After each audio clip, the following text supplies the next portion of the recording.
सीधे शुरुआत करते हैं डॉक्टर फारूक अब्दुल्ला से, क्योंकि एंग्री फारूक का चेहरा आज एक बार फिर सामने आया है।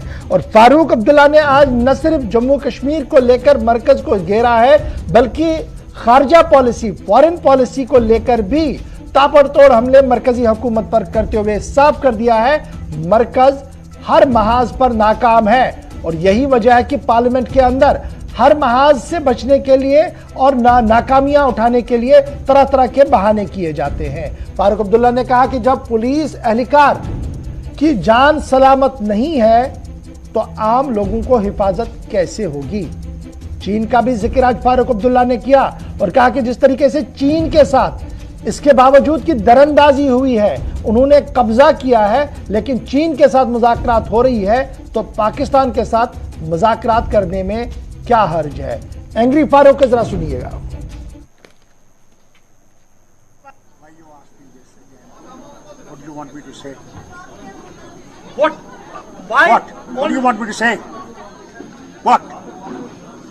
I'm simply asking because... What do you want me to say? Do you think we are happy that they are killing people? It's a sad story. Tell the government who are saying everything is hunky-dory. Is it hunky-dory? Are people safe? When your police personnel are not safe, how is an ordinary man safe? Sir, इस हालात में पाकिस्तान से बात कर सकते हैं हम, जब वो पाकिस्तान जो है... You have to talk. There is no way out. You can talk to China. What do you say about that? Huh? China is coming forward. Pakistani They are occupying our territory. They have made their own houses in their territory. Does Government of India allow discussion in the Parliament to understand what the Chinese are doing? What is way out, sir?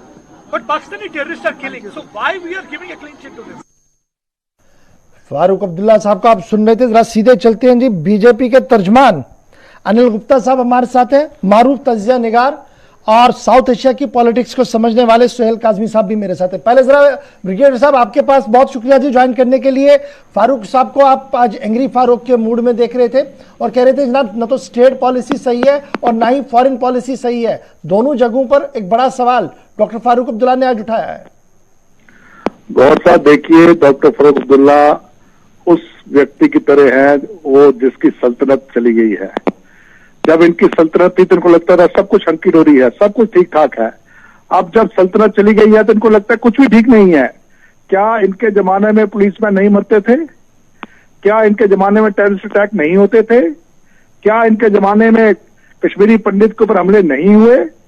ये सब इनके जमाने में हुआ, तब ये चुपचाप बैठे थे। अब क्योंकि इनकी सल्तनत चली गई, अब ये कहते हैं कुछ भी हंकी डोरी नहीं है। अब देखिए, बात कर रहे हैं ये फॉरेन पॉलिसी की।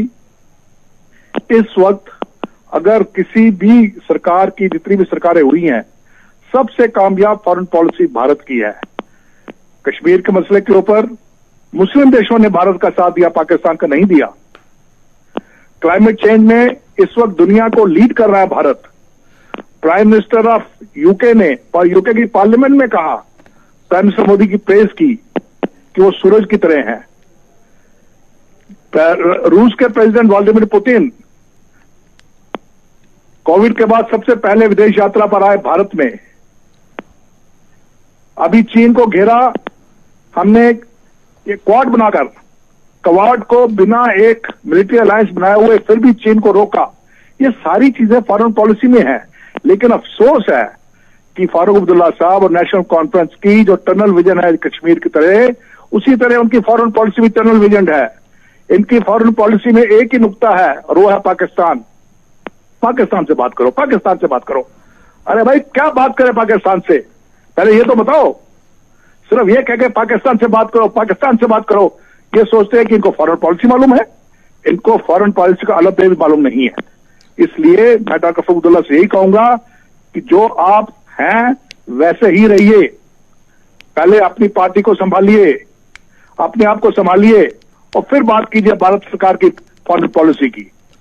अच्छा जी, ये जो इंटरनल सिक्योरिटी पर आज फारूक साहब ने सवाल उठाया कि जनाब जब सिक्योरिटी पर्सन सेफ नहीं है, पुलिस वाला सेफ नहीं है, तो हम क्या जमानत दें। आज उमर ने भी इस बात को दोहराया, कहा कि जनाब जो हमें वादा दिया गया था कि सब कुछ ठीक होगा, अलगाववाद खत्म होगा, इलाहिदगी पसंदी की सोच खत्म होगी, वो तो कहीं दिखती नहीं है।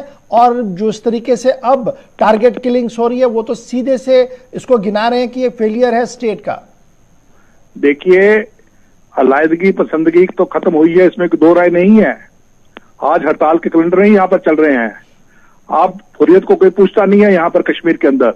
इससे बड़ी सफलता और कामयाबी क्या होगी। यहाँ तक ये टारगेटेड किलिंग कहते हैं, मैं इसे टारगेटेड किलिंग नहीं कहता हूँ, ये रैंडम किलिंग है। ये कमजोरी का निशान है। जब उन्होंने देखा कि कश्मीर के अंदर कैंडल लाइट हो रही है जनरल रावत के मरने के ऊपर, लोग अफसोस मना रहे हैं, उस माहौल को खराब करने के लिए, पाकिस्तान के ऊपर कहने के ऊपर उन्होंने ये सब कर दिया। ये चीजें कश्मीर में पहले भी होती थी, अब भी हो रही हैं। माहौल को हमेशा खराब करने की कोशिश की जाती है। क्या इनके जमाने में पुलिसमैन पे अटैक नहीं होता था? इनके जमाने में तो पुलिसमैन हथियार छोड़ के भाग जाते थे। आजकल कम से कम पुलिसमैन सामना कर रहे हैं। पुलिसमैन का मोराल बहुत ऊंचा है। जम्मू कश्मीर पुलिस इस वक्त आला तरीन पुलिस फोर्सेस के अंदर तरह है, और मिलिटेंसी के अंदर जितनी कामयाबी जम्मू कश्मीर पुलिस को पिछले 3 साल में मिली है, कभी नहीं मिली। ये सारी चीजें ये देखना नहीं चाहते, नजरअंदाज करते हैं, बयानबाजी करने में सबसे आगे हैं। चलिए, बहुत शुक्रिया जी हमारे साथ ज्वाइन करने के लिए। कहा जा रहा है कि जनाब ये बयानबाजी। सीधे मेरे साथ सोहेल काजमी साहब भी जनाब लाइव है। काजमी साहब, बहुत शुक्रिया जी ज्वाइन करने के लिए। दोनों स्टेटमेंट्स आपके सामने, फारूक साहब को भी आपने सुना इन एंग्री मूड, और ब्रिगेडियर साहब जिस तरीके से डिफेंड कर रहे थे जनाब फॉरेन पॉलिसी का, ये भी तो जानते नहीं है और बात करते हैं बातचीत की। लेकिन कैसे आप इन दोनों को आप डिफ्रेंशिएट करेंगे? आपका विजन क्या कुछ कह रहा है? क्योंकि आप पॉलिटिक्स को भी देखते हैं, स्टेट पॉलिटिक्स को भी देख रहे हैं, और आपको यह भी पता है कि भारत पाकिस्तान के रिश्ते कैसे हैं। देखिए, सुनील गुप्ता जी ने जो कहा कि ये जो कर रहे हैं, मैं समझता हूँ वो वाजिब नहीं है। फॉरेन पॉलिसीज इंडिया की इस वक्त बिल्कुल ठीक है, और पूरी दुनिया मान रही है कि इंडिया जो है एक प्रोग्रेसिव नेशन की तरह आगे बढ़ रहा है, जिसमें दो राय नहीं है। लेकिन जहां तक फारूक अब्दुल्ला साहब का रिएक्शन है, नेचुरली स्वाभाविक है। एक तो एज उनकी अब 88+ है, दूसरा ये है कि 2 साल से सियासी सारा ढांचा बंद है, और जम्मू कश्मीर यूनियन टेरिटरी को मरकज सोच रही है, लेट कर रही है। किस वजह से, क्या वजूहात है उनकी कि डिलिमिटेशन और उसके बाद इलेक्शन और क्या क्या चीजें हैं। तो नेचुरली एक पॉलिटिशियन जो 3 बार चीफ मिनिस्टर रहा हो, जिसके वालिद यहाँ चीफ मिनिस्टर रहे हो, बेटे चीफ मिनिस्टर रहे हो, और 2 साल से सियासत नहीं हो रही जम्मू कश्मीर में, पॉलिटिकल एक जो अखाड़ा है वो शुरू नहीं हो रहा, तो नेचुरली एक इंसान तो फ्रस्ट्रेट होता है। और दूसरी तरफ जो इन्होंने कहा कि किलिंग्स, हाँ, कुछ Kashmir being a sensitive place, Pakistan की भी फिराक होती है कि कश्मीर को बॉयल रखे, चाइना को भी होती है, लेकिन उसके लिए फारूक अब्दुल्ला साहब को परेशान होने की जरूरत नहीं है, या रीजनल लीडर्स को परेशान होने की जरूरत नहीं है। उसके लिए मरकज बैठा हुआ है, और एक चेंज जो माइंडसेट में है जम्मू कश्मीर के लोगों में है। हाँ, डिलेड प्रोसेस है मरकज की तरफ से, टाइम बहुत वेस्ट कर दिया, यहाँ एडमिनिस्ट्रेटिव विंडो सारी बंद हैं, तो अफसोस है, हमें भी अफसोस है। लेकिन यह है कि उसकी तरफ, गवर्नमेंट की तरफ उनको बताना चाहिए कि ये चीजें जल्दी कीजिए, ताकि जितने भी यहाँ कॉर्पोरेशन हैं, बाकी हैं, लोगों की, आम बंदे की सुनवाई हो सके। और जिसकी तरफ मोदी साहब ने 5 अगस्त 2019 को विजिट कश्मीर एट डेस्टिनेशन किया था, वो सब चीजें ऑन ग्राउंड दिखनी चाहिए। काजी साहब, आपका यह मानना है कि इस तरीके के बयान देकर एक प्ले टू गैलरीज किया जा रहा है, सेंटिमेंट्स को टच करने की कोशिश की जा रही है, क्योंकि रेस्ट ऑफ द पॉलिटिक्स तो वहां कश्मीर में ही करनी है? नेचुरली देखिए, पॉलिटिशियन अगर सेंटिमेंट से प्ले नहीं करेगा तो वो पॉलिटिक्स क्या करेगा। और खासकर वो पार्टी जो एक प्रीमियर पार्टी है जम्मू कश्मीर में, जिसने 70 सालों में से 45 साल यहाँ रूल किया है, अगर वो प्ले नहीं करेगी सेंटिमेंट्स को, तो कौन करेगी। लेकिन उनको ये पता है कि ऑन ग्राउंड जो है कुछ चीजें निकल रही हैं हाथों से, और जितना डिलेड होगा उतनी ज्यादा चीजें जो हैं फिजल आउट होती हैं एक पॉलिटिकल पार्टी के हाथ से, क्योंकि वो देने को उनके पास कुछ रहता नहीं है। तो सिर्फ भाषण है, पाकिस्तान है, चाइना है, टारगेट किलिंग है, और ये है। इसके लिए मैं समझता हूँ एक साजगार माहौल बनाने की कोशिश चल रही है, और काफी चीजें ठीक हुई हैं, और कुछ चीजें जो है कॉन्फिडेंस बहाल करने की जरूरत है जम्मू कश्मीर के लोगों को। वो तभी मुमकिन है जब डिलिमिटेशन आ जाएगी, इलेक्शंस हो जाएंगी, इनकी पार्टी क्या वहां उस वक्त क्या रोल प्ले करेगी, या बाकी पॉलिटिकल पार्टीज क्या रोल करेंगी। लेकिन मुझे आज उनके जो फेस से दिख रहा था, he is a bit frustrated due to not in power. बहुत शुक्रिया जी सोहेल काजमी साहब हमारे साथ ज्वाइन करने के लिए। काजमी साहब का मानना है कि जनाब पावर से बाहर है तो बड़ी बयानात इस तरीके के आते हैं, लेकिन बाप तो जम्मू में, यानी फारूक साहब जम्मू में थे, और बेटा उमर अब्दुल्ला नॉर्थ कश्मीर में थे और नॉर्थ कश्मीर में क्या कुछ उमर अब्दुल्ला कह रहे थे, जरा देख लीजिएगा। क्या नेशनल कॉन्फ्रेंस में शिरकत करेगी? जी मुझे पता नहीं था इसके बारे में, ये मैं अभी पहली बार आपसे सुन रहा हूँ।